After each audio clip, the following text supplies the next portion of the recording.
난 꿈을 꾸고 있었어. 옛날부터 나는 꿈을 꿀 때 가끔씩 지금 내가 꿈을 꾸고 있구나 하고 자각하는 경우가 많았어. 그때도 그랬지. 웬일인지 나는 어두컴컴한 무인역에 혼자 있었어. 참 음산한 꿈이네 하고 생각했지.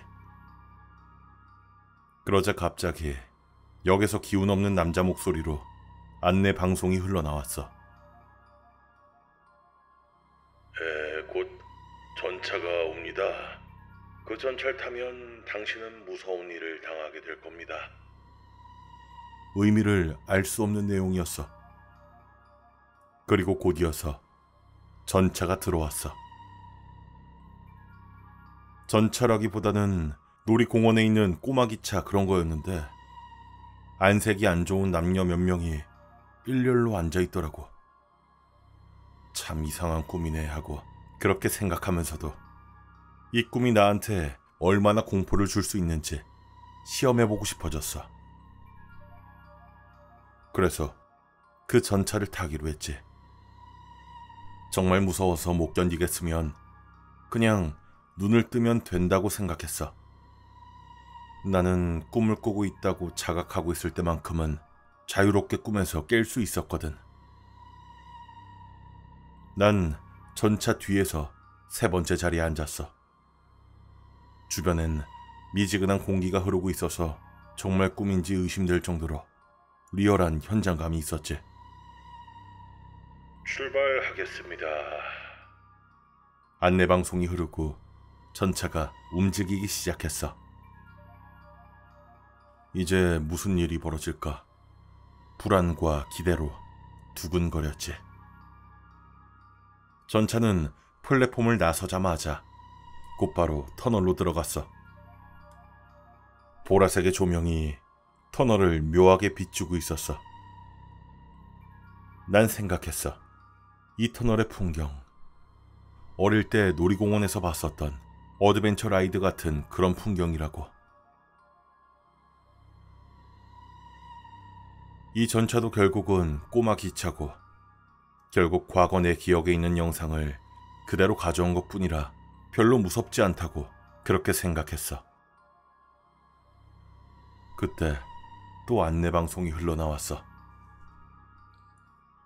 네, 다음은 사시미 썰기입니다. 사시미 썰기? 회 뜨는 걸 말하는 거야? 하고 생각하고 있었는데 갑자기 뒤에서 요란한 비명소리가 들려왔어.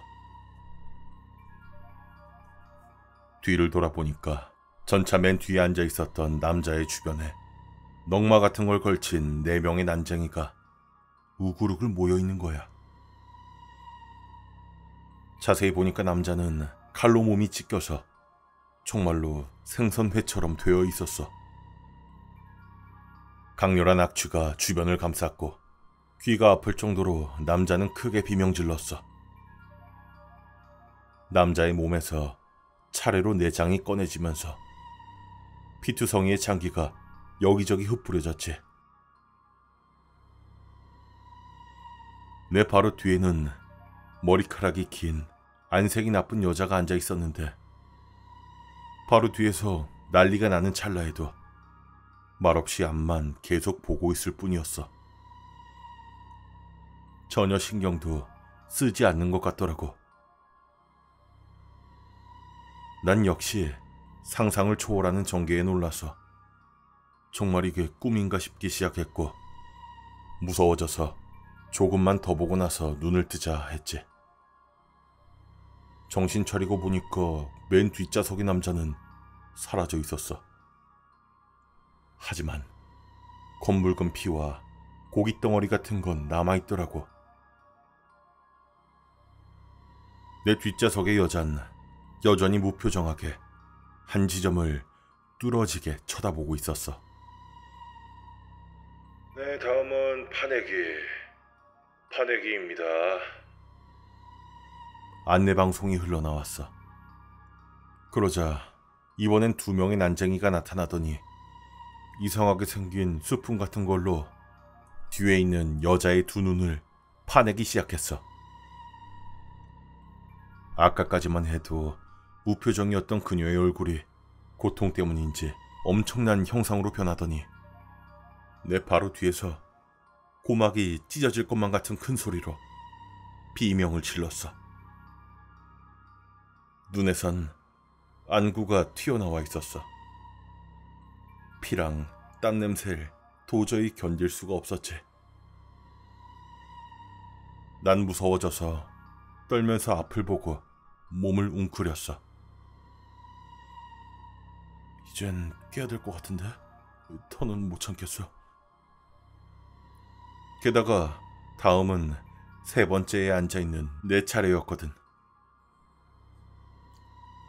나는 꿈에서 깨려고 했는데 그런데 나한텐 대체 어떤 안내방송이 나올까 하는 생각에 그걸 확인하고 나서 도망치기로 했지. 다음은 강고기입니다. 안내방송이 흘러나왔어. 최악이다. 어떻게 될지 뻔히 보여서 신경을 집중시켜 꿈에서 깨려고 했지. 꿈에서 깨라. 평소엔 이렇게 강하게 염원하면 깰 수 있었거든. 그때 갑자기 윙 하는 기계 소리가 들려왔어. 이번엔 난쟁이가 내 무릎에 올라타더니 이상한 기계 같은 걸 가까이 가져왔지.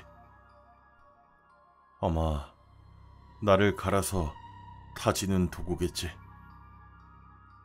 생각하니까 너무 무서워져서 눈을 꼭 감고 열심히 염원했어. 꿈에서 깨라. 위잉하는 소리가 점점 커지고 얼굴엔 풍압이 느껴졌어.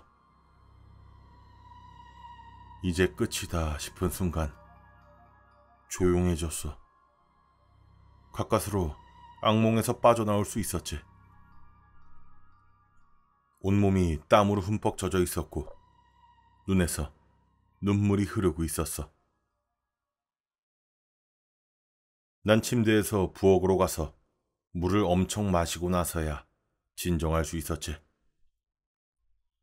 무섭도록 리얼했지만 결국 꿈은 꿈이니까. 난 그렇게 내 자신을 달랬어. 다음날 학교에서 만나는 친구들한테 전부 이 꿈 이야기를 했어. 하지만 다들 재밌어 할 뿐이었지. 그냥 그저 그런 악몽이었으니까. 그로부터 4년이 지났어. 대학생이 된 나는 그 일은 완전히 잊고 아르바이트나 열심히 하고 있었지. 그런데 어느 날 밤 갑자기 시작된 거야. 네, 다음은 파내기입니다. 그 장면부터였어. 아, 그 꿈이다 하고 바로 떠올렸지. 그러자 전번이랑 똑같이 2명의 난쟁이가, 아니 자세히 보니까 그건 원숭이들이었어. 2마리의 원숭이가 그 여자의 안구를 파내고 있었지. 위험하다 싶어 바로 염원하기 시작했어. 꿈에서 깨자. 근데 이번엔 좀처럼 눈이 떠지지 않았어. 꿈에서 깨라. 다음은 강고기입니다. 죽을지도 몰라. 깨라. 위잉하는 소리가 가까워지고 있었어. 제발 깨줘. 제발 꿈에서 깨라. 갑자기 조용해졌어. 도망친 건가? 눈을 뜨려는 그 순간. 또 도망가는 거예요? 다음에 왔을 땐 마지막이에요. 그 안내방송의 목소리가 또렷하게 들렸어. 눈을 떠보니 난 역시 꿈에선 완전히 깨어나 있었고 내 방에 있었지. 하지만 마지막에 들었던 안내방송은 절대 꿈이 아니야. 현실 세계에서 확실히 들었어. 내가 대체 무슨 짓을 했길래. 그 후 지금까지 아직은 그 꿈을 꾸진 않았어. 하지만 다음에 그 꿈을 또 꾼다면 틀림없이 심장마비 같은 걸로 죽을 거라고 각오하고 있어. 현실 세계에선 심장마비겠지만 저쪽 세계에선 간고기일 거야.